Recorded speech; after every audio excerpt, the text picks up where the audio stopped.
अस्सलाम वालेकुम नाज़रीन, हम सब अदबी नशस्त में अवां सभिनि खे भली कार। अॼु पाण जंहिं महिमान सां हाज़िर थिया आहियूं उनजो नालो आहे राजा अल्ताफ़। फ़लसफ़े जो शागिर्द आहे, गॾोगॾु नसरी नज़्मनि जो किताबु हुनजो शाया थियो, पहिरियों किताबु आख़िरी जनम जे नाले सां, ऐं बुनियादी तौर ते हू कहाणीकार बि आहे।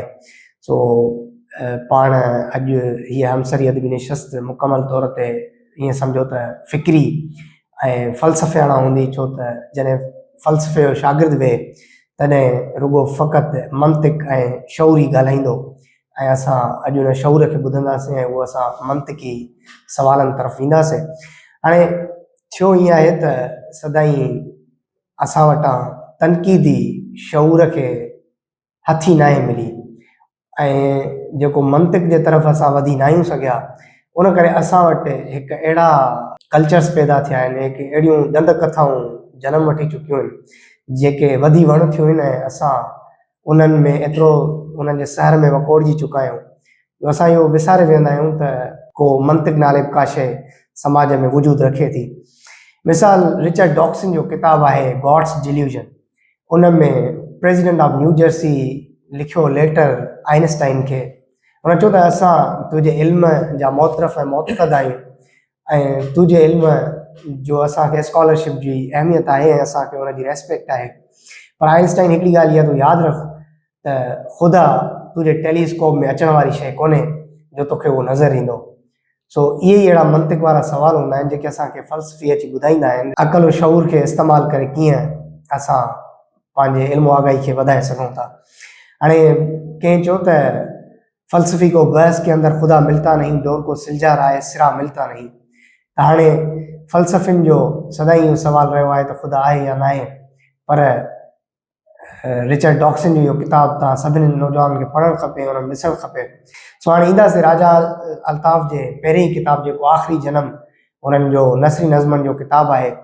त नसरी नज़्म जेको आहे उहो असां बुनियादी तौर ते जीअं बेत असांजी पंहिंजी सिंधीअ में ईअं सम्झो असांजे फंडामेंटल्स में आहे, बेत असांजी तख़लीक़ आहे, पर नसरी नज़्म असांजी तख़लीक़ न आहे। नसरी नज़्म उनजी जेका आहे त उनजा पैरामीटर्स ऐं उनजा जेकॾहिं अगरि तारीख़ी तौर ते उन ॾिसिजे त उहो किथां शुरू थिए थो, ऐं राजा अल्ताफ़ कंहिंमां मुतासिर थियो, ऐं सिंध में कहिड़ा नसरी नज़्म जा सुठा शाइर उनखे नज़र आया जिन खां उन मुतासिर थी करे पंहिंजा ई नसरी नज़्म लिखिया। न रुगो लिखिया पर उन्हनि खे किताबी शक्ल में छपायो बि।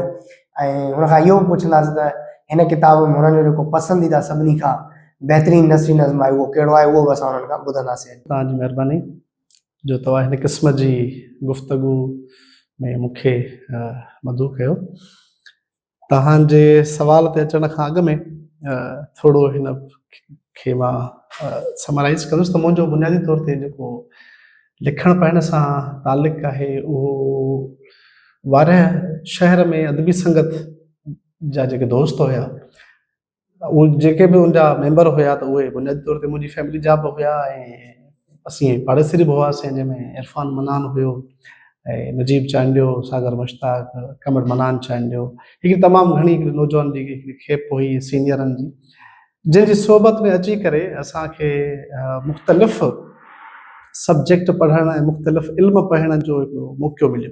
हालांकि मां बुनियादी तौर ते घणा माण्हू सम्झंदा आहिनि त को राजा अल्ताफ़ फ़लसफ़ो यूनिवर्सिटी मां अची करे पढ़ी करे ऐं पोइ हुन लिखणु पढ़णु शुरू कयो। सच इहो आहे त मुंहिंजो सियासी तौर ते जंहिं फ़िक्र सां ताल्लुक़ु रहियो आहे ऐं अवामी तहरीक में सियासी तौर सरगर्म रहियासीं पंहिंजे बारूतण खां वठी करे SBT खां वठी करे, त उन्हनि SBT जे यानी सुजाग ॿार तहरीक दौरान ई जॾहिं मां पंजी 6वीं क्लास जो ॿार हुउसि तॾहिं हिकिड़ा सर्किल हलंदा, स्टडी सर्किल हलंदा तमामु घणो। तव्हां पूरी सिंध वाक़िफ़ आहे, तव्हां वाक़िफ़ आहियो हुन खां। उन सर्किल्स में ई डिस्कस थींदो हुयो फ़िक्र, फ़लसफ़ो, अदब, इहे सभु शयूं ते वेहकूं थींदियूं। त मां पाण खे उन ख़ुशनसीब नौजवाननि मां जा सम्झां थो जिन खे बचपन में ई हिकिड़ो ॾाढो सुठो पढ़ियो लिखियो माहौल मिलियो। त ईअं उतां असांजी हिकिड़ी इल्मी अदबी उसर थी, तरबियत थी। पोइ हाणे पाण रुगो असांजी ज़िंदगी जेका आहे उहा जदलियाती जेके उसूल आहिनि उन तरफ़ जेका कोन थी हले, पर पूरो समाज तब्दील थिए थो। त पोइ माण्हू बि समाज सां बि कॾहिं कॾहिं हले थो, कॾहिं उन ते असर बि रखे थो, कॾहिं उनखां असर वठे थो। त ईअं ई मुंहिंजी बि जेका हिकिड़ी शऊरी ऐं फ़िक्री ओसर आहे उहा तब्दील थींदी रही आहे। ऐं कॾहिं कहाणियूं लिखंदो आहियां, पोइ जेकर उते मज़ो कोन आयो त पोइ वरी पंहिंजो पाण खे शिफ्ट कंदो आहियां मज़मून लिखण तरफ़, वरी उते मज़ो न आयो त वरी मुख़्तलिफ़ शयूं हिकिड़ो कंदो रहंदो आहियां। इंसान में फितरी तौर आहे इवोल्यूशन प्रोसेस। यस, हिकिड़ी शइ केतिरी सुठी हूंदी त तव्हांखे बोर कंदी। त मां बुनियादी तौर ते पाबंद शाइरी जो शाइर रहियो आहियां। बुनियादी तौर मुंहिंजा गज़ल लिखियल आहिनि, पाबंद नज़म लिखियल आहिनि, गीत लिखियल आहिनि, बेत लिखियल आहिनि, टिसटा लिखियल आहिनि, कुझु वायूं लिखियल आहिनि। पर जीअं त सिंध में मुंहिंजो हिकिड़ो तारफ़ जेको हुयो उन दौरान बि हिकिड़े शाइर वारो घटि रहियो आहे अॼु सूदो बि। ऐं उहो उन में वरी हिकिड़ो लाबी सिस्टम बि आहे ऐं हिकिड़ी नौजवाननि खे तव्हां हाणे इहो सॼे बहस खां तव्हां वाक़िफ़ आहियो त सिंध में कीअं नौजवान खे डिस्करेज कयो थो वञे हर फील्ड में। पर मां सम्झां थो ज़ाती तौर ते जेको कॉम्पिटेंट नौजवान आहे जंहिंमें सलाहियतूं आहिनि उहो पंहिंजो रस्तो पंहिंजो दग पाण ठाहे थो वञे, उनखे कंहिंजी ज़रूरत कोन्हे का। या ही उहो कंहिं स्टेज जो मोहताज कोन्हे, उहो कंहिं प्रोग्राम जो मोहताज कोन्हे, उहो कंहिं मेले जो मोहताज कोन्हे। त ईअं ई असां बि पंहिंजो हिकिड़ो पंथ जेको आहे उहो सफ़र उहो जारी रखियोसीं। हा, माना उन में इहा नौजवान इहा ख़ूबी हुजणु खपे त उहो पंहिंजो उन जंहिं मंज़िल ते बीहे थो या जेके उहो मक़सदु खणी हले थो उन में मुसलसिल कंसिस्टेंट हुजे, कंसिस्टेंसीअ सां हले ऐं उन में कमिटेड हुजे त पोइ उनजो जेको आहे कमु आहे उनजो मयारी बि हुजे थो, सभु शयूं उन में हुजनि। त ईअं मुंहिंजो हिकिड़ो मुख़्तलिफ़ हिकिड़ा सफ़र रहिया आहिनि। उन में मुंहिंजो हिकिड़ो सफ़र नसिरी नज़म जो बि आहे। जिते तव्हांजो सुवाल बि आहे जिन त किताब आहे, छो अॼु पंहिंजी कचहरी जेका आहे उहो चइनि किताबनि ते आहे। नसिरी नज़म बुनियादी तौर ते सिंध में सभ खां पहिरियां जे मुखालफ़त कई उहो शेख अयाज़ हो। शेख अयाज़ हुनखे शाइरी मञण लाइ बि तयारु कोन हो। अयाज़ चयो त जेका आहे शाइरी थींदी पाबंद आहे ऐं ईअं त प्रोज़ मौजूदु आहे, अॻ में नसर मौजूदु आहे, छंद विद्या जे उसूलनि ते। ठीकु आहे, हा। त जेकॾहिं नसर हिकिड़ो मौजूदु आहे त पोइ शाइरी वरी नसराणी कीअं थींदी, माना पोइ कहिड़ियूं ख़ूबियूं। हालांकि बाद में पोइ शेख अयाज़ पाण शाइरी जो भेज बि किताब लिखियो पूरो नसरी नज़म जो, ऐं तमामु घणा आख़िरी जेके किताब आहिनि अयाज़ जा उन मुंहिंजा नसरी टुकड़ा ऐं नसरी नज़मनि जा किताब आहिनि। पर शुरू में जॾहिं नसरी नज़म सिंध में लिखियो पियो वियो त उनजी शेख अयाज़ मुखालफ़त। असल में तारीख़ी तौर ते इहो नसरी नज़म आयो किथां आहे पाण वटि? इहो त हिकिड़ो चयो थो वञे त फ्रांसीसी जेको ॾाहो आहे बॉडलेयर लिखिया, बॉडलेयर उन शुरू में नसरी नज़म लिखिया दुनिया में पहिरियों भेरो। उन सां इहा ॻाल्हि जेका आहे मनसूब आहे, चई वञे थी। पर सिंध में त जेके नसरी नज़म जा जेके बुनियादी जेके शाइर आहिनि त उन में जेको आहे असांजा सीनियर जी टही जेका हुई उन में अयाज़ जेको आहे उहो पहिरियों माण्हू हुयो जंहिं मुखालफ़त कई, वरी जंहिं नसरी नज़म पाण लिखिया। ठीकु आहे, पाण लिखिया। ऐं लियाकत रिज़वी साहब आहे, उनजो जेको आहे किताब तुंहिंजी अखि उणे थी मूंखे, ॾाढो सुठो उनजो किताब आहे उनजो नसरी नज़मनि जो। ऐं जेको आहे मुस्तफ़ा नागराज आहे, उहो नसरी नज़म जो सुठो शाइर आहे। मुस्तफ़ा अरबाब आहे, उहो हाणे उर्दू में लिखे थो, पर उहो नसरी नज़म सुठो, जिन खां मां इंस्पायर थी करे लिखियो। साईं अली आकाश नसरी नज़म जो ॾाढो सुठो शाइर आहे। ऐं अली ज़ाहिद आहे, उन नसरी नज़म ॾाढा भला लिखिया आहिनि। या नौजवाननि में जेको आहे फराग हाले पोटो आहे, रोशन शेख आहे, ऐं मुख़्तियार सहतो आहे, ऐं ॿियो असांजो दोस्त आहे। तमामु घणा ईअं हिकिड़ा नौजवान आहिनि जेके, जावेद जब्बार आहे। उहो नसरी नज़म सिंध में उन्हनि पोइ उन्हनि नसरी नज़म खे सम्झो सिंध में मक़बूलियत ॾियारी ऐं उन तमामु घणो नसरी नज़म लिखियो ऐं अॼु सूदो पोइ लिखनि पिया। त जॾहिं इहो फेसबुक ते मूं नसरी नज़म खे इन अंदाज़ में हिकिड़ी सुठी मोट मिलंदे ॾिठी त पोइ मूं बि जेको आहे उहो नसरी नज़म खे लिखणु जेको आहे शुरू कयो, बुनियादी तौर ते इंस्पायरेशन मिली। ॿियो साईं अली ज़ाहिद असांजो दोस्त आहे, उनखे मूं कुझु नसरी नज़म पढ़ी ॿुधाया हिकिड़ी कचहरी में। पोइ उन मूंखे चूंड उर्दू नसरी नज़म जा जेके शाइर हुया उन जा मूंखे हुन हिकिड़ी किताबनि जी भरी ॿधी ॾिनी। उन 30-40 किताब हुया, मूंखे पहिरियां हीअ पढ़, ऐं पोइ उन किताबूं खणी आयसि। उनमें सायर शफ़ीक जा किताब हुया 2-3, ऐं उनमें हफ़ीज़ तबस्सुम जा 2 किताब हुया, ऐं जवाज़ जाफ़री ॾाढो सुठो नसरी नज़म जो शाइर आहे, उनजा किताब हुया। त ईअं मुंहिंजो उनखां मुतासिर थी करे पढ़ी करे मिसाल जो अली ज़ाहिद जहिड़ा माण्हू इहे माना ईअं सम्झो जेके असांखे किताब ॾियनि था त इहे ईअं तरबियत जो हिसो आहे। बिल्कुलु तरबियत जो हिसो आहे। अच्छा, पर असां वटि हाणे नसरी नज़म जेको फॉर्मेट आहे त हिकिड़ी ॻाल्हि सम्झणु खपे त सिंधीअ में जेको नसरी नज़म आयो आहे न, हाणे उहो तव्हांजी ॻाल्हि सही आहे त उहो सिंधी सिंफ़ कोन्हे का। असां वटि जेके बि अक्सर करे नसरी नज़म लिखिया विया आहिनि, मूं समेत, मां इहो इतराफ़ थो कयां, उहो उर्दू नसरी नज़म जो जेको फॉर्मेट आहे उनजे सर में लिखिया विया आहिनि। मां पाण मुंहिंजो जेको फॉर्मेट तव्हांखे हिन किताब में मिलंदो त उहो उर्दू नसरी नज़म वारो मिलंदो। सही, माना उहो घाणी तो पंहिंजो तयारु थियल कोन्हे। हाणे असांजे घणनि शाइरनि को बादलिया जो नज़म त पढ़िया कोन्हनि, ऐं ॿियो कोई सुठो असां शाइर जेके बि आहिनि उन्हनि घणो फॉलो कयो उर्दू। शेख अयाज़ कोशिशि कई आहे, उनमें शेख अयाज़ जी यादि ख़ूबी रही त हू हर सिंफ़ में पंहिंजी कान तबाज़माई कंदो। तबाज़माई कंदो पंहिंजी नई शइ ॾींदो। त मूं पंहिंजी नसर नज़मनि में जेका आहे उहो मां उर्दू घणो मूं पढ़ियो उर्दू नसर नज़मनि खे, त पोइ उनखे मुतासिर कयो ऐं मूं हुन में काफ़ी सारा नज़म। अच्छा, हिन किताब में तव्हांजो सभ खां वधीक जेको तव्हांजो पसंदीदा नसरी नज़म उहो कहिड़ो आहे? हा, हिन में हूअं त घणा आहिनि नसरी नज़म जेके तव्हांखे उहो पढ़ी ॿुधायां पसंदि। हिकिड़ो नज़म आहे उहो तव्हांखे पढ़ी थो ॿुधायां, जो आहे तलाश नालो आहे। रेल जे आख़िरी गाॾे में रहिजी वई आहे मुंहिंजी निंड, ऐं उहो समूरो थक बि जेको गुरबत जी ज़िलत एवज़ मिलियो। रेल में रहिजी वियो आहे मुंहिंजो ख़्वाबु जेको अक्सर जाग में नज़र ईंदो हो, जंहिंमें मुंहिंजे नज़मनि जो किताबु पयल हो, जंहिंमें पयल हो अम्मा जे विछोड़े जो ॾुख, जंहिं बाबा खे अधमो करे छॾियो, जंहिंमें गुल विकिरो कंदड़ उहा छोकिरी बि हुई, जंहिंजे केसू फुल जहिड़ी ज़िंदगीअ में को बि अहिड़ो छोकिरो न हो जेको खेसि गुल ॾे। उन ख्वाब में पयल हो उहो अधूरो प्यार जेको मूं जवानीअ जो रत ॾेई वरितो हो। उन ख्वाब में पयल हो मुंहिंजो वजूद जेको हाणे अलाए कहिड़े गाॾे में भटकंदो हूंदो। मूंखे उहा रेल तलाश करणी आहे जेका धरतीअ जूं सभई स्टेशन्स पार करे चुकी आहे। वाह वाह, ज़बरदस्त। हाणे जॾहिं प्लेटो तमामु वॾो शाइर हो, हुनखे पंहिंजे उस्ताद सोक्रेटिस चयो न त शाइरी जेका आहे उहा रूहनि खे करप्ट कंदी आहे ऐं शाइरीअ जो को बि तालुक़ु न आहे मंतिक सां, त साॻी तरह सां हाणे राजा बि शाइरी त छॾे ॾिनी आहे, छो त फ़लसफ़े जो शागिर्दु हुजण खां पोइ शायदि हुनखे इहा शइ महसूसु थी त मूंखे पंहिंजी तबाज़माई जेका आहे उहा जेको मूंखे पंहिंजो एक्सपर्टीज़ हासिलु करणा आहिनि त उहो सिर्फ़ु फ़लसफ़े ते ई करणा पवंदा। ऐं पूरी काइनात में, पूरी दुनिया में हमेशह थियो बि ईअं आहे, उन्हनि ई माण्हुनि तारीख़ रक़म कई आहे जेके हिकु पर्टिकुलर हिकु ख़ासि फील्ड ते महारत हासिलु कंदा आहिनि। जेकॾहिं तव्हां हर फील्ड ते तबा आज़माई कंदव त तव्हां कंहिं पासे न रहंदव। हाणे असां वटि सिंधी अदब में मास्टर्स थियल एम फिल या PhD थियल माण्हू जॾहिं इल्मु नबातात ते वेही ॻाल्हाईंदो त केॾो बेवकूफ़ लॻंदो। उहो वही बॉटनिस्ट थो थिए ऐं हिकिड़े ई दफ़े सां उहो मतिलबु अहिड़ा वेठो एक्सपीरियंस करे त हैरत थींदी आहे त इन बेवकूफ़ीअ खे जेकॾहिं नालो ॾिजे त छाजो ॾिजे। सो राजा इहो सुठो कयो त हुनजी जेका पंहिंजी फील्ड आहे फ़लसफ़े जी, त उहो उन ते हींअर अची वियो आहे ऐं हुन सुठो थियो त शाइरी वारो पासो फ़िलहालु हुनखे ब्रेकअप ॾेई छॾियो आहे। इहो सुठी ॻाल्हि आहे। हाणे चवंदा जेको राजा जो ॿियो किताबु आहे दानिशमंदी जी तारीख़, हाणे ही हिकिड़ी सीरीज़ आहे पूरी तैमूर रहमान जे लेक्चर्स जी, यूट्यूब ते पयल आहे, तव्हां सभु ॿुधंदव त तव्हांखे अंदाज़ो थींदो त तैमूर रहमान जी हुन ते केतिरी महिनत थियल आहे ऐं केतिरो हुननि हर हिकु वीडियो में चाइना खां वठी फ़लसफ़े खां, यूनान खां ऐं हिंदुस्तानी फ़लसफ़े ताईं छा हुन कहिड़ी महिनत सां ठाहिया आहिनि उहे। त ही उन्हनि सीरीज़ जो जेको आहे त सिंधीअ में तर्जुमो थियल आहे, दानिशमंदी जी तारीख़ जे नाले सां किताबु पब्लिश आहे।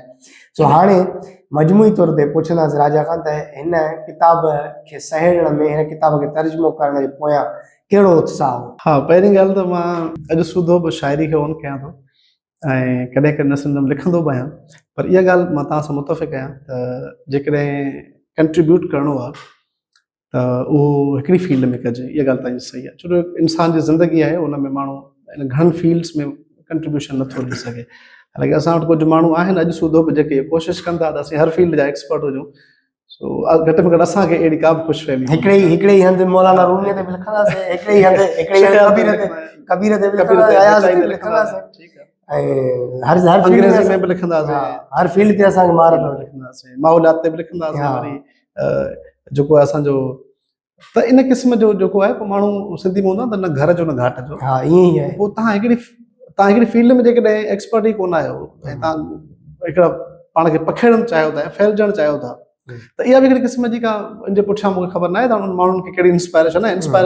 इंस्पायरेशन हुजे हा त उहे हिकिड़े का फील्ड चूंड कनि हा, जीअं असां कई। ऐं मां बि इहो ई थो सम्झां त कोशिशि कजे त तव्हांखे जेको इल्मु कॾहिं कॾहिं ईअं थींदो आहे त तव्हांखे माण्हू सीरियस न वठंदा। हा, जॾहिं तव्हां चयो न जेक ऑफ ऑल मास्टर ऑफ नन, त तव्हां जॾहिं हर फील्ड में, हर शोबे में जॾहिं तबा आज़माई कंदव न, तव्हांखे कोई सीरियस न वठंदो।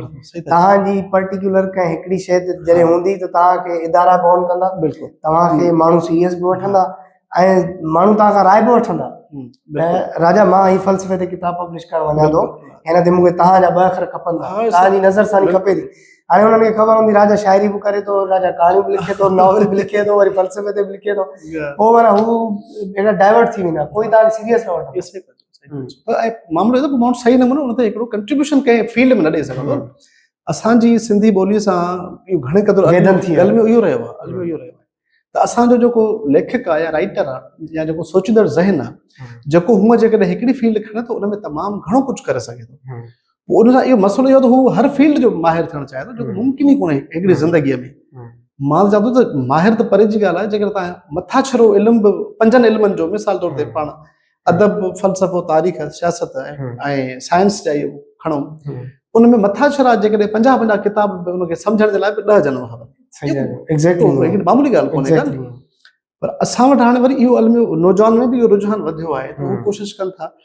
सो अहिड़े हिकिड़े माहौल में जेके पाण संजीदा दोस्त आहियूं जेके सम्झूं था त असां में इहा ख़ूबी आहे। पहिरियां मां इहो सम्झंदो हुउसि त मूंखे मूं में फ़लसफ़े खे सम्झण जी बि सलाहियत कोन्हे का ऐं अॼु सुधो मां क्लेम कोन थो कयां त मां को फ़लसफ़े जो एक्सपर्ट आहियां ऐं नंढो शागिर्दु आहियां फ़लसफ़े जो ऐं मां पंहिंजी सम्झ मुताबिक़ जेको आहे उहो कंट्रीब्यूशन ॾियां थो ऐं उन में फ़लसफ़े तरफ़ जेको मां इहो लड़ी आयुसि उन पुठियां हिकिड़ी इंस्पायरेशन इहा बि जेका तव्हां ॻाल्हि कई त कोशिशि कई त हिकिड़ी फील्ड ते लिखिजे। ज़बरदस्त। हालांकि मां तनक़ीदी मज़मून बि लिखिया ॾाढो उनखे पसंदि कयो वियो। मूंखे दोस्त अक्सर करे चवंदा त तूं उभरंदड़ हिकिड़ो नौजवान नक़ाद आहीं पर मूंखे उहो लक़ब मज़े जो कोन लॻो ऐं वणियो ई कोन। अॼु सुधो बि तव्हां मां कुझु वक़्तु अॻु में मां नावलनि ते बि हिकिड़ा तारीफ़ी क़िस्म जा 2 टे नोट लिखिया हुया पर उहो ठीकु आहे इन शौक़िया तौर ते लिखी सघिजे थो पर हिकिड़ी चूंड कजे कंहिं हिकिड़ी फील्ड जी जंहिंमें जिते कमु कजे। त हाणे जीअं त फिलोसॉफी में मुंहिंजी ग्रेजुएशन बि थी पए ऐं उनखे पढ़ण जो बि मौक़ो मिलियो सम्झण जो मौक़ो मिलियो ऐं ॿियो सिंधी समाज में जेको आहे उहो फ़लसफ़े जे इल्म खे ॾाढो डिस्करेज कयो वियो आहे ऐं डिसओन कयो वियो आहे उन ते तमामु घटि कमु बि थिए पियो। हालांकि असांजे सीनियर माण्हू आहिनि ई कोन न फ़लसफ़े जा माण्हू आहिनि ई कोन। हा इहा ॻाल्हि तव्हांजी सही आहे जेके पढ़ी था वञनि या जेके पढ़ाइनि बि पिया कुझु उस्ताद बि आहिनि 2 टे खे छॾे करे ॿियनि जो कोई एतिरो 7 करोड़ जी आबादीअ में जेकॾहिं अगरि 50 माण्हू जेकॾहिं अगरि फ़लसफ़े जा हूंदा त इहो को वॾो थोरी आहे। 7 करोड़ जी आबादी में 50 माण्हू कहिड़ी हैसियत आहे। 7 करोड़ में जेकॾहिं अगरि तव्हांजा 2 करोड़ माण्हू फ़लसफ़े जा आहिनि त सम्झिबो त ठीकु आहे माना त पोइ असां इन सॼे हिकिड़े सूरत हाल में हिकिड़ी नंढी सोसाइटी जो बुनियादु विधो दोस्तनि गॾिजी।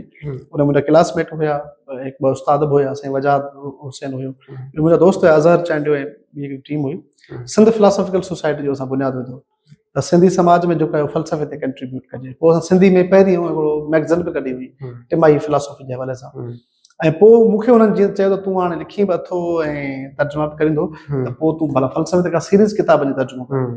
पोइ उन में 6 खां 7 किताब हुया जेके मूं तर्जुमो करण जी कोशिशि कया। उन में कुझु अञा छपिया न आहिनि बेसिक आहिनि पर उन हिकिड़ो असां ही दानिशमंदी तारीख़ जेका उहो छपिरायो। छो जो आम तौर ते जॾहिं असां यूनिवर्सिटी में पढ़ंदा हुआसीं त असां खां इन क़िस्म जा सवाल थींदा त फ़िलोसॉफी छा आहे ऐं सिंधी में कहिड़ा किताबनि जेके पढ़जनि ऐं फ़लसफ़े खे किथां शुरू कजे कीअं कजे।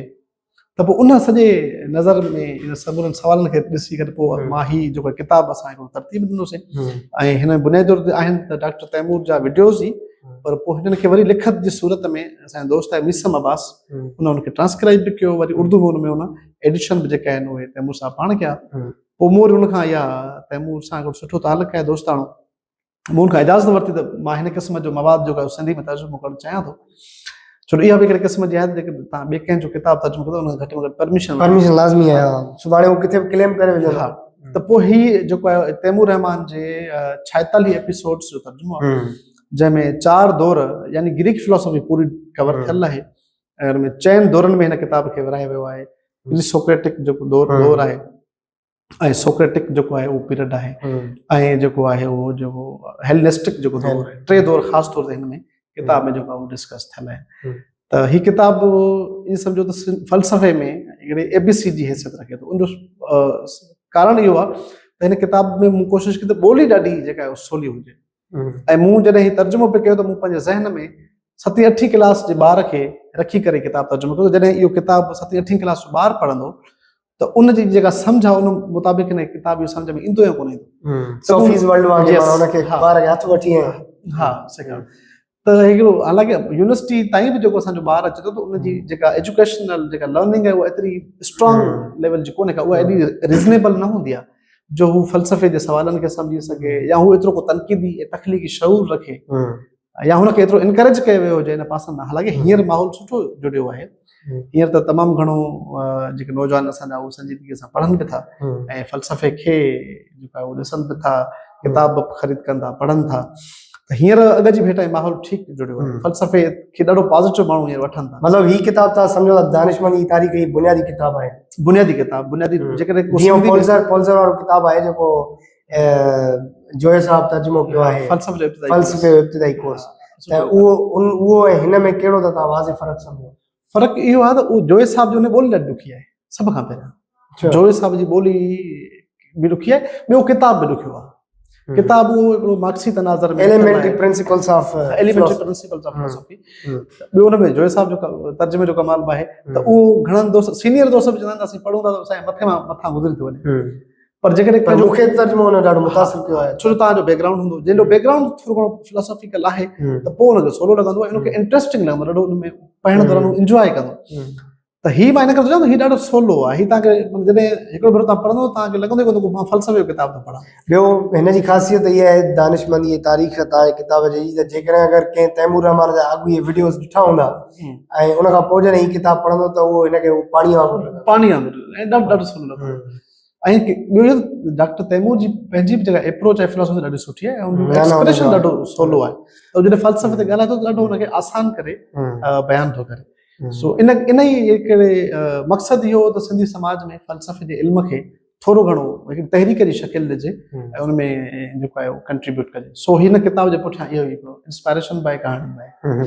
बाक़ी जेकर तव्हां मूंखां इहो पुछणु चाहियो, पाण रस्ते में आयासीं पए त फ़लसफ़े ते असांजे नौजवान खे ॿिया कहिड़ा किताब पढ़णु खपनि? हा ज़रूरु, मिसाल असां वटि फ़लसफ़े जो रुझान आहे ई कोन, ऐं ॿियो असां ॾाढो मज़े सां वेही नॉवल त ॿुधाईंदा आहियूं ऐं इहो ॿुधाईंदा आहियूं त तव्हांखे कहिड़ा कहिड़ा किताब पढ़णु खपनि ऐं ॾाढा मज़े सां ॿिया बि किताब ॿुधायूं, पर फ़लसफ़े ते असां मोस्टली तमामु घटि रिकमेंडेशन्स ॾींदा आहियूं किताबनि, छो त असां पढ़ियल ई न आहे फ़लसफ़ो, ऐं जेका शइ पढ़ियल न आहे इहा बि हिकिड़ी इल्म जी निशानी आहे त माण्हू हुनखे तस्लीम करे, बाक़ी असां पढ़ियो ई कोन्हे फ़लसफ़ो, असांखे इल्मु ई कोन्हे।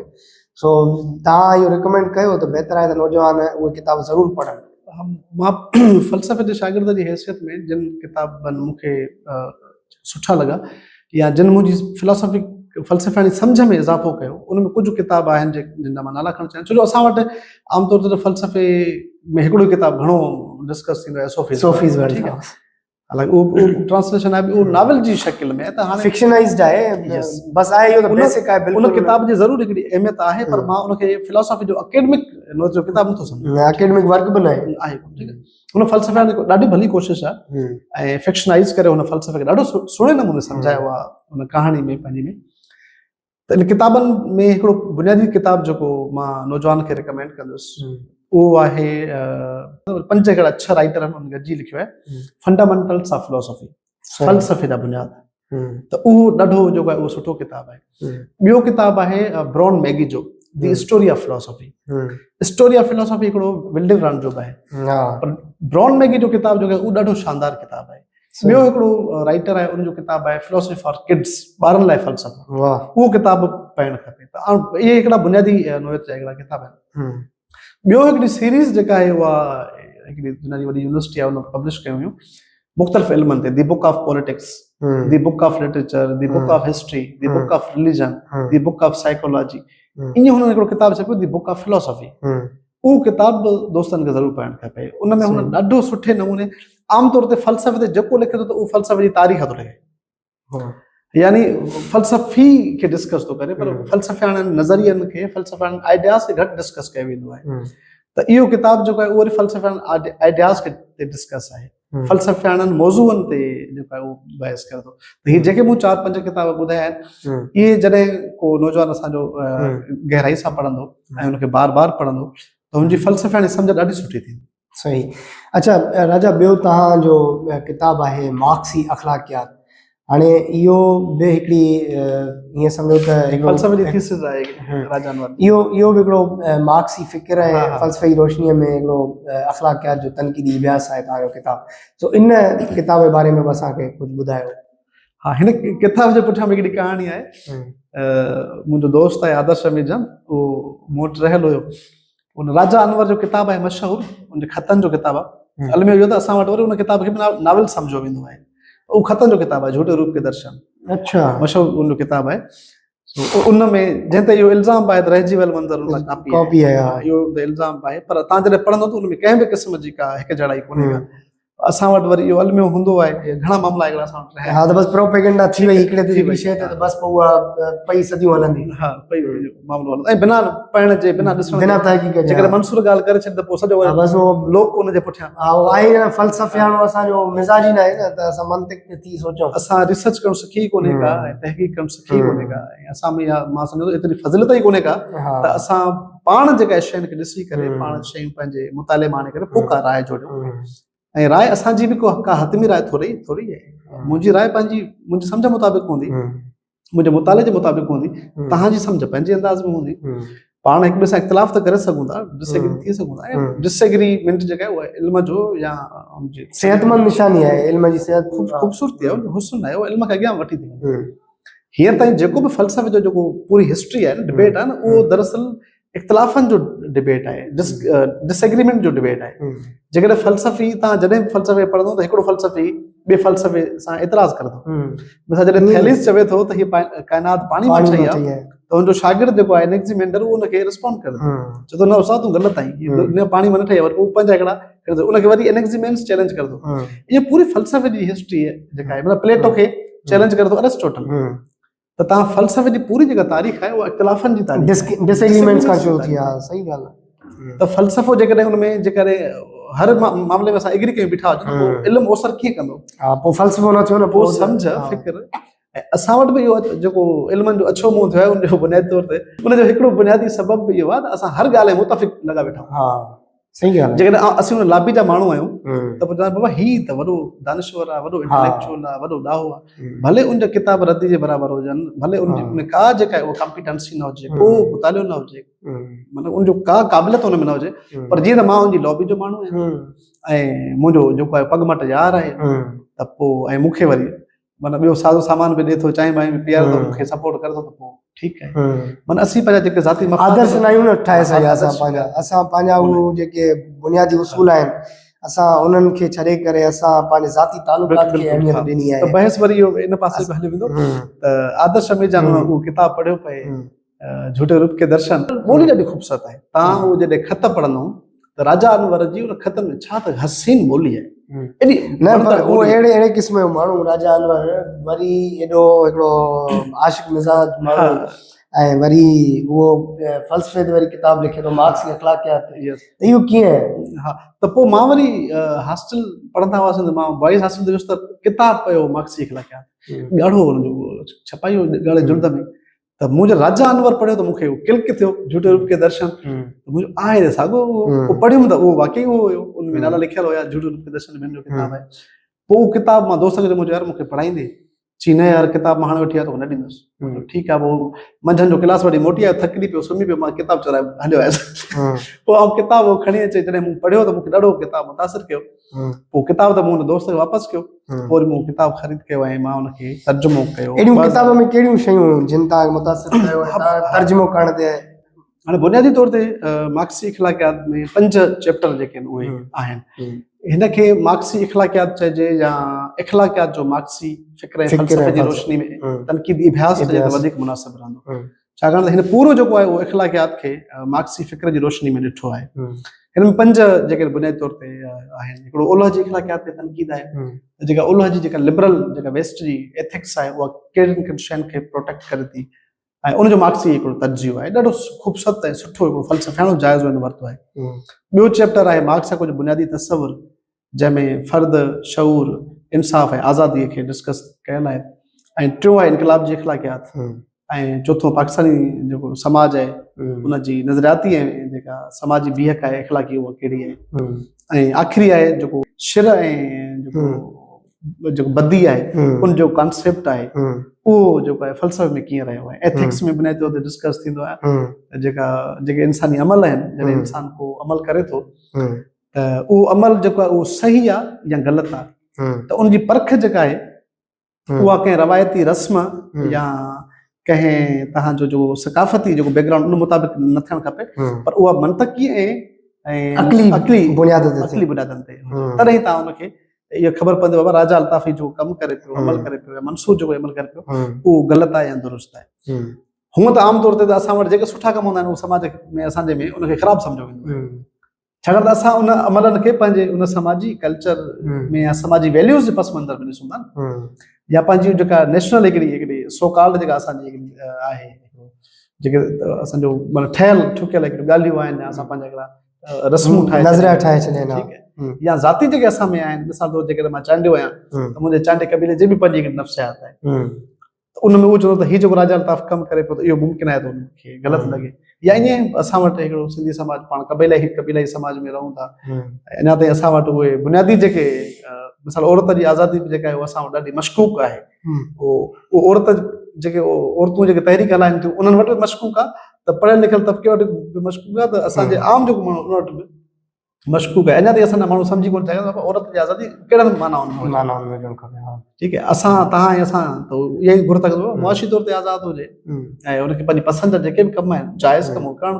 खपनि, त सिंधी समाज जीअं त इहे न करे सघियो आहे पंहिंजे हुन में फिक्री ऐं नज़रियाती जेका हुनजी या जेका इख़लाक़ी मोरल जेका हुनजी इर्तिक़ा आहे उहा अञा ताईं सुस्त रफ़्तार में हले पई, जगदण समाज जे हेठां हले पई, त हिन में बुनियादी तौर ते इख़लाक़ी जेके इहे मामला आहिनि सभई समाज जा उन्हनि ते ॾाढो बेरहम जेका आहे राजा अनवर तनक़ीद कई आहे, ॾाढी सुठी रिसर्च बेस तनक़ीद कई आहे, त जेका ख़ूबसूरती मूंखे इहा लॻी त हीउ कंहिं बि मामले खे बख़्श नथो करे, माना मसलत पसंदि कोन्हे को, मिसाल जे तौर ते जॾहिं ही हाणे आहे अकेडमिक फील्ड जो माण्हू फिलोसॉफी जो, त जॾहिं ही ओलह जी इख़लाक़ियात ते ॻाल्हाए थो त उते जेकॾहिं को आम जेको अकेडमिक फ़लसफ़े जो शागिर्द उहो ॻाल्हाईंदो उहो ईअं कोन ॻाल्हाईंदो, उहो उते मिसाल उहो सार्तर ते बि थोरो घणो हथु रखंदो हल्को, किरकेगार्ड ते बि हल्को हथु रखंदो, लॉजिकल पॉजिटिविज़म जो जेको स्कूल ऑफ थॉट आहे जंहिंमें प्रोफेसर शेल्क ऐं विटगेनस्टाइन ऐं रसल वारा अचनि था, उन्हनि ते बि हू फ़लसफ़े अकेडमिक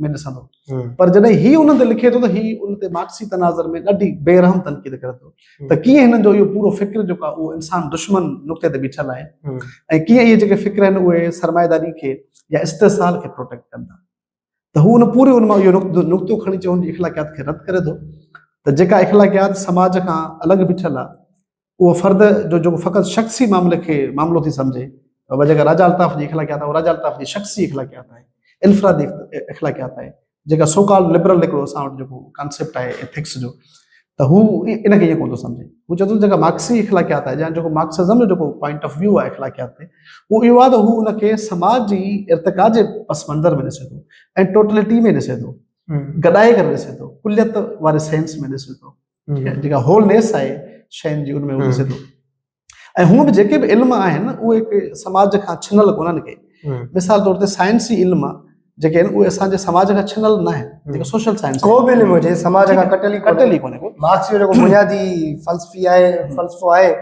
इहा आहे त इहो त समाज जेको आहे उहो को बि इल्मु हुन खां कटियल ई न आहे, उहो हिकिड़ो गुथियल हिकिड़ा मामला आहिनि जेके हिक ॿिए ते रिलेट कनि था, जेकॾहिं मईशत आहे त मईशत जो बुनियाद बि के अलहदा कोन्हनि के समाज उहो पूरे समाजी इदारनि ते इम्पैक्ट कनि था, उन खां असर वठनि, जीअं मईशत आहे, जीअं मज़हब आहे, जीअं तव्हांजी सियासत आहे, हा, त ईअं फ़लसफ़ो हुजे, इख़लाक़ियात हुजे, अदब हुजे, जेके बि इल्म आहिनि उहे हिक ॿिए ते रिलाए कनि था ऐं हिक ॿिए ते असर बि छॾनि था, ऐं उहे समाज सां ॻंढियल आहिनि, जुड़ियल आहिनि, उहे अलॻि अलॻि कोन्हनि के, त जेका लिबरल इख़लाक़ियात आहे या जेको ओलह जी जेका इहा इख़लाक़ियात जंहिंमें हिन किताब में जो जाइज़ो पेश कयो आहे उहा इख़लाक़ियात खे अलहदा सम्झे थी ऐं उनखे फ़र्द जो ऐं नेचर जो मामिलो सम्झे थी, फितरत जो मामिलो सम्झे थी, त जेकॾहिं को अमुर आहे जेको मोरल जेको तव्हांजी आहे मामिलो जेको तव्हां कयो था, जीअं कांट बि इहा ॻाल्हि सम्झंदो त जेको इख़लाक़ी जेको अमल आहे उहो जेको उनखे ड्यूटी एथिक्स पियो चवंदो, ऐं उनमें कांट वरी थोरो ॿियनि खां मुख़्तलिफ़ आहे, कांट चवंदो त जेका एथिक्स आहे उन जे लाइ मज़हब जो हुजणु ज़रूरी कोन्हे, सही एथिक्स जो कंहिं मज़हब सां तालुक़ कोन्हे को, पर वरी बि हू जॾहिं ट्रांसजेंडर आइडियलिज़म वारो कॉन्सेप्ट ॾिए थो त उनखे वरी उन इख़लाक़ियात खे किथे न किथे जेको सुपर बीइंग आहे उन सां रिलेट करे थो, ठीकु आहे, त ईअं पर उनखे समाजी घटि थो सम्झे, कांट जी बि वॾे वारो जेको आहे त उहो इख़लाक़ियात खे समाज खां छिनी करे फ़र्द जे अकेले जे हवाले करे थो, पर मार्क्सिज़म चवे थो त जेका इख़लाक़ियात आहे उहो जीअं त समाज मंझां ई पैदा थिए थी, पैदावारी जेके वसीला आहिनि उन्हनि मंझां ई पैदा थिए थी, ऐं तंहिं करे उहो उन ते उनजो असर बि हुजनि था, तंहिं करे उहो समाज सां टोटलिटी में ॻंढियल आहे, सही, त हिन में जेको मार्क्स जा कुझु बुनियादी तस्वर आहिनि न उहे जेके चारई तस्वर आहिनि उहे इन अंदाज़ में पस मंज़र में बहस हेठि आहिनि, सही, मतिलबु इहे हिन जे पोयां तर्जुमे करण जे पोयां मुंहिंजी इंस्पायरेशन इहा आहे, इहो रिसर्च ओरिएंटेड वर्क हुजण जे करे ठीकु आहे। हाणे तव्हांजो ॿियो किताबु जेको आहे उहो ऑन प्रैक्टिस एंड कंट्राडिक्शन जेको माऊ जे हवाले सां आहे, अमल ऐं तज़ाद बाबति। इहो रशीद भट्टीअ जो हिन में हिकिड़ो शायदि को खाको आहे लिखियलु, बल्कि हुनजो हिकिड़ो जेको मकालो तर्जुमो थियल आहे। ठीकु आहे, त उनखे बि तव्हां तर्जुमो कयो आहे। हाणे हिन किताब ते अचण खां अॻु में शेख अयाज़ पंहिंजी ऑटोबायोग्राफी में हिकिड़ी लाइन लिखी आहे, मां तव्हांखे उहो ॿुधायां थो। अयाज़ थो चए त असांजा सिंधी नौजवान अञा माउज़ ऐं होचीमुन ते उॾो ई खाधल किताब पढ़ी रहिया आहिनि ऐं हिननि खे ढोल अंदरि पोल जो अहसासु न आहे। हाणे इहो माउज़ जे किताब ते अचण खां अॻु मां इहो पुछणु चाहियां थो त अयाज़ जो इहो लिखियो त अयाज़ जो मक़सदु शायदि इहो त हाणे दौर चेंज थी वियो आहे। हाणे इहे जेके सभु नज़रिया, इहे सभु माण्हू जिन ते असां डिस्कस कयूं था, इहो ख़तमु थी चुको आहे। हाणे असांखे अॻिते वधणु खपे। तव्हांजो हिन बारे में छा ख्याल आहे? तव्हां वरी तर्जुमो करे छॾियो आहे किताब। कचहरी ॾाढी इंट्रस्टिंग पई थिए ऐं मज़ेदार पई थिए। इन क़िस्म जा नुक़्ता तनक़ीद नुक़्ता अचनि। असुल में असां किताबनि जो गॾियल ॻाल्हायूं था न, त मां वरी हिन में हिकिड़ी ॻाल्हि इहा करणु चाहींदुसि त असां मथां छरो हिन किताबनि ते हिकिड़ी राय रखी आहे, डिटेल में कोन रखी आहे। छो हाणे किताबनि ते हिकु ते ॻाल्हाइबो तॾहिं 2 कलाक जो सेशन अलॻि सां हिकिड़ो खपे। त मां दोस्तनि खे गुज़ारिश कंदुसि त हीअ किताब जेके आहिनि उहे असांजी ॻाल्हियूं ॿुधण खां पोइ वरी किताबनि खे पढ़नि ऐं मुकमिल पढ़नि, तॾहिं वरी उहो किताबनि जो उनखे असीं वधे करक्स ॿुधाए सघूं था, मथां छरो हुनखे। हा, हाणे जेको चोथों किताबु आहे अमल ऐं तज़ाद। हा, हाणे तव्हां शेख अयाज़ जो कोटेशन ॿुधायो आहे, तंहिं करे मां पहिरियों जेको आहे शेख अयाज़ ते उन खां शुरू थो कयां।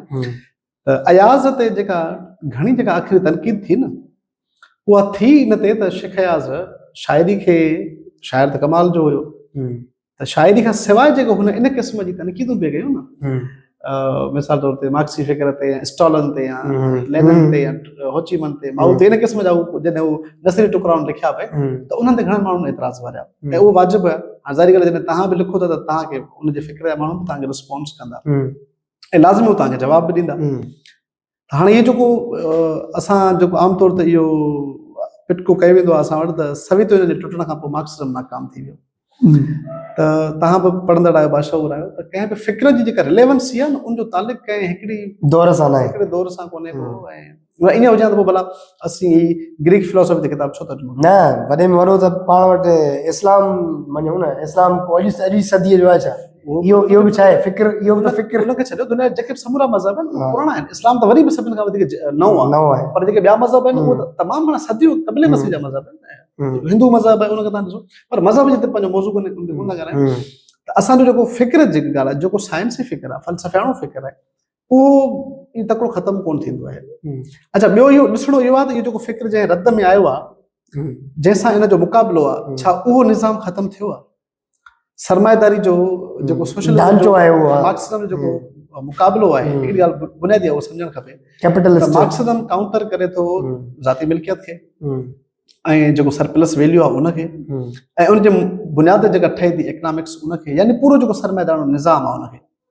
त अॼु जेकॾहिं असां ॾिसूं था त पूरी दुनिया में जेका गुरबत आहे, ज़िलत आहे, बुख बदहाली आहे, इस्तिसाल आहे, क़ौमी जबोर आहे, तबक़ाती जबोर आहे, सनफ़ी जबोर आहे, माहौलियाती सवाल आहिनि, इहे अॻ जी भेट में अॼु वधीक चिटा ऐं वधीक पंहिंजी बेरहम ज़ालिमानी शकिल में अॻियां अची बीठा आहिनि। त जॾहिं इहो एॾो वॾो हिकिड़ा मामला जेके आहिनि उहे सरमाएदारी ऐं आलमी साम्राज्य खड़ा कया आहिनि ऐं उहे पंहिंजी हिकिड़ी पूरी शकिल में पंहिंजे पूरे वजूद में बीठा आहिनि, त उन्हनि सां मुक़ाबिलो कंदड़ जेको हिकिड़ो सोशलिस्ट साइंसी फिक्र आहे, उहो ख़तमु कीअं थी सघे थो? हा, तॾहिं पर हीअ त आइडियल आहे न, हिन ही आइडियल आहे, ही प्रैक्टिकल करे थो थी सघे। हम भी देखेंगे वो दिन जो वो दिन के जिसका वादा था, त उहो त मुमकिन न, ही आइडियल आहे। हाणे इहो आहे त ही जेको हिन में अनप्रैक्टिस मकालो आहे न, मां हिन ते पंहिंजी ॻाल्हि ॿोल हिन ते रखां थो, पर मां हिन में हिकिड़ी इहा ॻाल्हि एड करणु चाहियां थो त सोशलिज़म ऐं मार्क्सिज़म खां वधीक जेकॾहिं को साइंटिफिक नज़रियो आहे या को अहिड़ो फ़िक्र हुजे जेको इन समूरे इस्तिसाल जे ख़िलाफ़ बीहे ऐं मज़बूत तरह उनखे चैलेंज करे, त पोइ असीं उन फ़िक्र खे क़बूल कंदासीं, अपनाईंदासीं। इहो को आसमानी को सहीफ़ो त कोन्हे को चवंदो मार्क्सिज़म लकीर आहे, इन कोन्हे को। हा, इहा ॻाल्हि तव्हांजी सही आहे त असां वटि मार्क्सिज़म खे बि घणनि मार्क्सवादनि मार्क्सिज़म में हीउ जेको अमल बाबति आहे, इहो दरअसल जेके चीन में चीनी समाज में जेके मार्क्सिस्ट हुया, पहिरें पेज ते लिखियल आहे, उहे हुया पंहिंजो क्लेम त कंदा त असीं मार्क्सिस्ट आहियूं, पर उहे अहिड़ियूं तशरीहूं कंदा जेके मार्क्सिज़म जे ख़िलाफ़ हूंदियूं। यानी हू हुन में ऑर्थोडॉक्स हुया, डॉगमेटिक हुया, उनजी जेका अप्रोच हुई उहा सतही हुई, उहा बिछल हुई, जामिद हुई, ठीक है, उहा अक़ीदाणी हुई, अक़ीदे परस्त हुई। वो मार्क्सिज्म सां भी हिकिड़े क़िस्म जी अक़ीदे वारी अटैचमेंट रखनि पिया। पर मार्क्सिज्म हिकिड़ो तनक़ीदी जदलियाती मेथड आहे। सही। ऐं हू चवे थो त पंहिंजो जेको तव्हांजो मिसाल तौर ते असां सिंधी समाज जा माण्हू आहियूं त असां मार्क्स वटां जेको मार्क्स जो तनक़ीदी फ्रेमवर्क आहे उहो खणंदासीं। मार्क्स त चयो त इनकलाब जर्मनी में ईंदो, जर्मनी में इनकलाब त कोन आयो, इनकलाब त आयो रूस में, जेको उन दौर में एतिरो उसरत बि कोन हुयो, जिते एतिरो ई जेका उहो मज़दूर बि कोन हुया। अच्छा, इनकलाब चीन में छो आयो? चीन में बि जेको मज़दूर तबिको त हुयो ई कोन। आमतौर ते त असांखे इहो ई सम्झायो वियो आहे न, या मार्क्सिज्म में इहो ई बहस हेठि ईंदो आहे त इनकलाब जो जेको सिफ़े अवल तबिको आहे उहो शहरी मज़दूर तबिको आहे। ठीकु आहे, तव्हां जॾहिं पढ़ंदो बेसिक्स पढ़ंदो त मज़दूर तबिको, ऐं उहो बि शहरी क्लास जो, छाकाणि त जेको समाज जेतिरो शहरी तौर ते उसरियल हूंदो, इकनॉमिकल उसरियल हूंदो, जंहिंमें इंडस्ट्रियूं हूंदियूं, उते ई इनकलाब ईंदो, उते मज़दूर जेके आहिनि उहे यूनियंस ठाहींदा, उहे इनकलाबी तजुर्बात थींदा न, साम्हूं ॾिसंदा। पर हाणे तव्हां जॾहिं चीन खे ॾिसंदव त चीन त बिल्कुलु उलट बीठो हुयो, उते पीज़ेंट हुया। ऐं जेको इख़्तिलाफ़ बुनियादी तौर ते उसमें घणा मामला आहिनि। जेको लेनिन जो ट्रॉट्स्की सां बुनियादी इख़्तिलाफ़ आहे न, उहो इहो आहे त ट्रॉट्स्की चवंदो हो त जेको पीज़ेंट क्लास आहे, जेको हारी तबिको आहे, उहो रदे इनकलाबी आहे। चवंदो त हारी में इनकलाब जी का हिकिड़ी खूबी कोन थींदी आहे।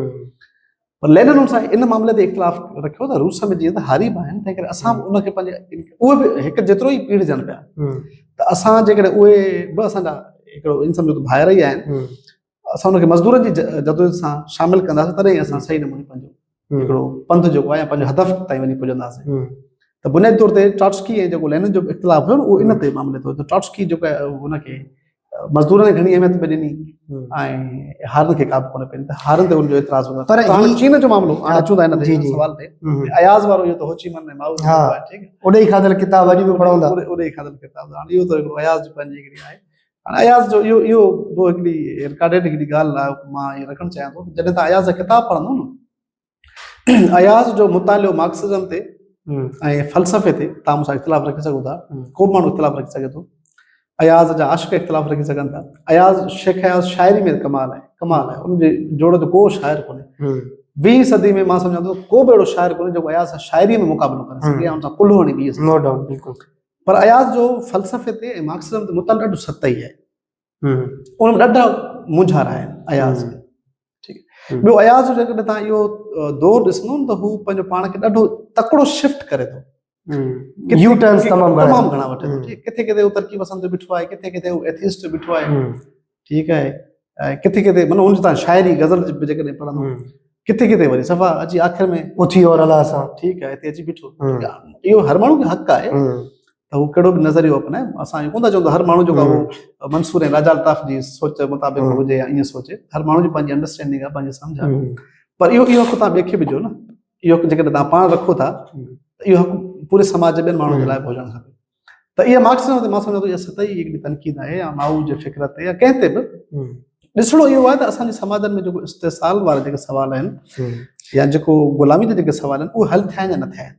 सही। हाणे हिन में जेको हिन में दरअसल किताब ते अचूं था, हिन में 2 मक़ाला आहिनि ऐं ताज़ो रोशनी वारनि खे पब्लिश कयो आहे, अमल ऐं तज़ाद बाबति, अनप्रैक्टिस एंड कंट्राडिक्शन।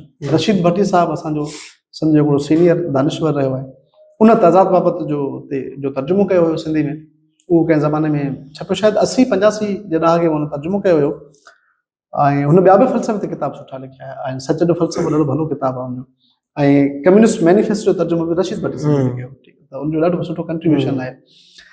त अमल बाबति जेको आहे उहो माऊ मक़ालो लिखियो हुयो 1937 में जुलाई जे महीने में, ऐं जेको कंट्राडिक्शन आहे उहो मक़ालो माऊ लिखियो आहे 1937 में अगस्त जे महीने में। अमल बाबति असूं ॿई लेक्चर आहिनि माऊ जा।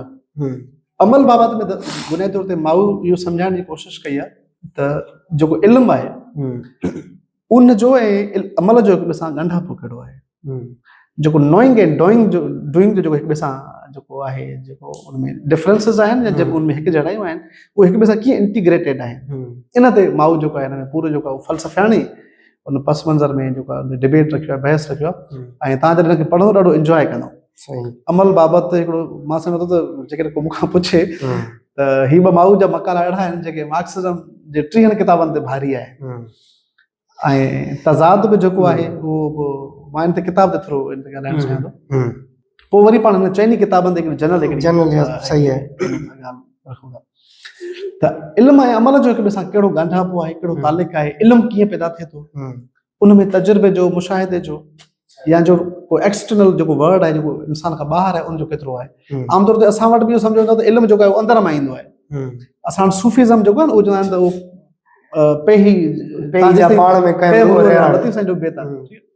त इन में पर माउ जो जेको घणो जेको हिन में ज़ोर आहे त माउ चवंदो जेको इल्मु आहे उहो असांखे जेको ही ॿाहिरी जेको ऑब्जेक्टिव जेको वर्ड आहे जेसिताईं असां उनजो सही नमूने इदराक नथा कयूं ऐं सिस्टमेटिक जेको असांजो शऊर आहे उनखे उन सां ॻंढियूं कोन था, तरतीब में नथा आणूं, तेसिताईं असां उन इल्म खे सही नमूने सम्झी कोन सघंदासीं। ऐं उन जेको इहो जेको ॿाहिरि जेको इहो सॼो इल्मु जेको असां हासिल कंदा इन सां वरी अमली तौरु ॻंढियल हुजूं ऐं हू हुन में इहो सॼो खणी थो अचे त फ़लसफ़ो जेको मार्क्सिज़म आहे उनखे ग्रेम्ची चवंदो द फिलोसॉफी ऑफ प्रैक्सिस, यानी अमल जो फ़लसफ़ो। त पोइ माउ दरअसल चवंदो जेको मार्क्सिज़म आहे उहो आहे ई अमल जो फ़लसफ़ो।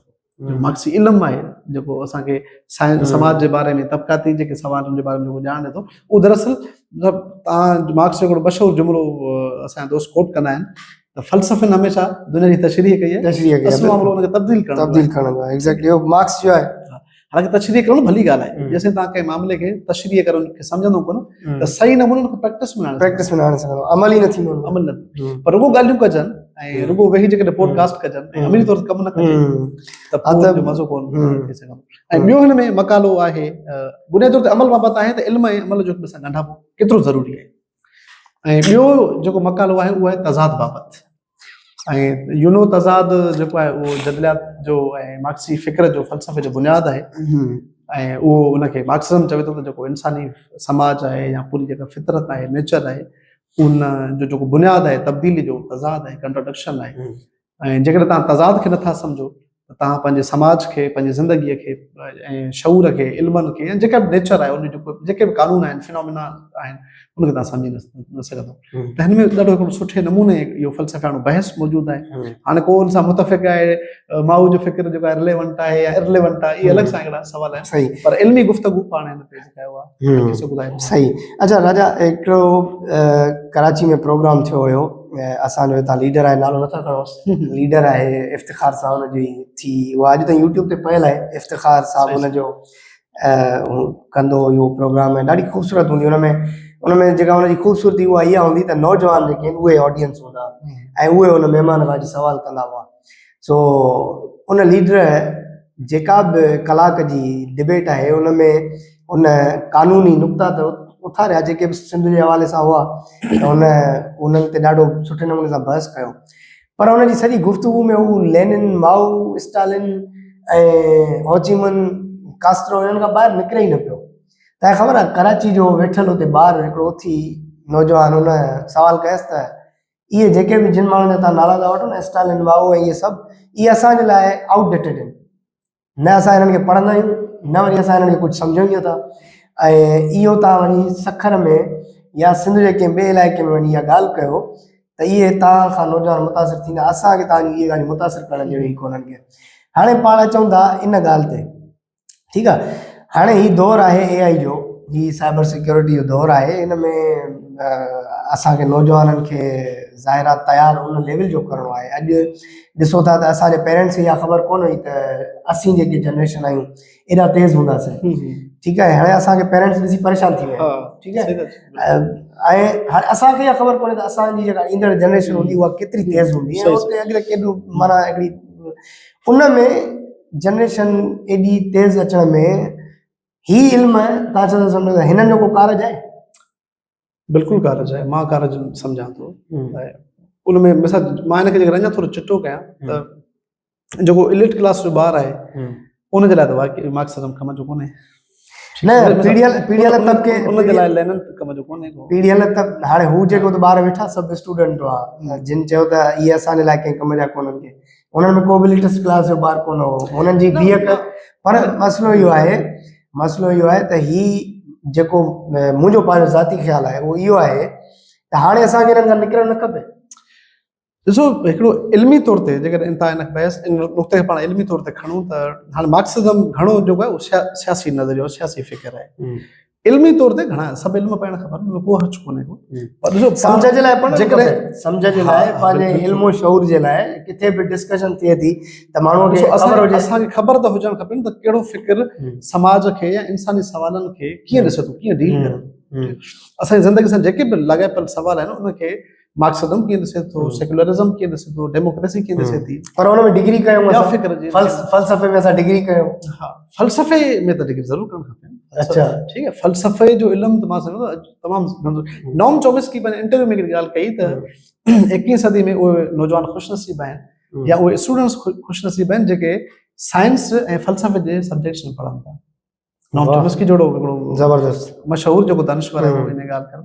बाक़ी हाणे उहो हिकिड़ो इल्मु आहे उनजे ख़िलाफ़ असां जहिड़नि समाजनि में प्रोपगेंडा बि घणी आहे, उहा रियासती प्रोपगेंडा बि आहे। मां हिन किताब में बि लिखियो आहे त जेके इल्मु असांखे बाशऊर कंदा आहिनि, तनक़ीदी शऊर ॾींदा आहिनि या असांखे आज़ादु कंदा आहिनि, उन इल्मनि ते उतां जूं जेके सरकारूं हूंदियूं आहिनि या इदारा हूंदा आहिनि उहे हथु वठी उनखे बदनाम कंदा आहिनि, प्रोपगेंडा कंदा आहिनि।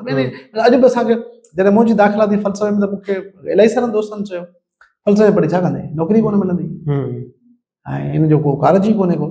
अॼु तव्हां ॾिसो त सिंधु यूनिवर्सिटी जे 52 शोबनि में सब्जेक्ट्स में फ़लसफ़ो कंपलसरी पढ़ायो थो वञे ऐं इहो हिकिड़ो 2 सालनि में इहा एतिरी तब्दीली आई आहे त अञा बि अॻियां जेको आहे उहो बहितरी थी सघे थी। बाक़ी तव्हांखे ख़ातून जो हिकिड़ो मक़ालो बि शेयर कयो जंहिंमें हुन चयो त हर शोबे जो PhD कंदड़ उनखे फ़लसफ़ो पढ़णु खपे, इहो तव्हां शायदि शेयर बि कयो।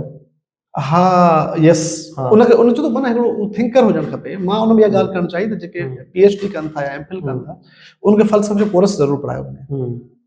उनजो सबबु इहो आहे त हाणे उनजी PhD खे छा चयो वेंदो आहे, डॉक्टर ऑफ फिलॉसफी आहे, ठीकु आहे, ऐं जेको MPhil कंदो उनखे चइबो आहे मास्टर्स ऑफ फिलॉसफी आहे, ठीकु आहे।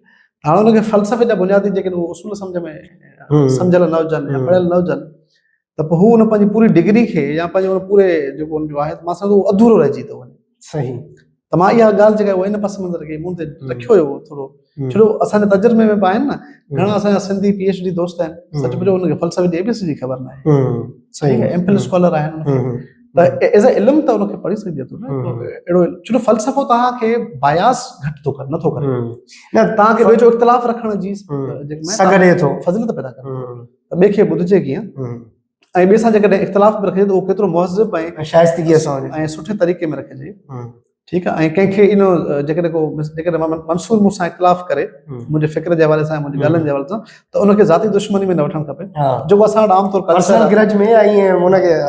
असां अॼु जेकॾहिं कंहिं किताब ते थोरो एतिराज़ कयूं त उहो राइटर उनखे ज़ाती दुश्मनी में वठणु। असां वटि छा आहे जो फ़लसफ़े जा जीअं शुरू में ई मूं ॿुधायो त असां वटि उहो रुझान पैदा थियो न आहे, असां तनक़ीदी शऊर न आहे न, असां वटि उहो सम्झ कोन्हे, मुतालियो कोन्हे।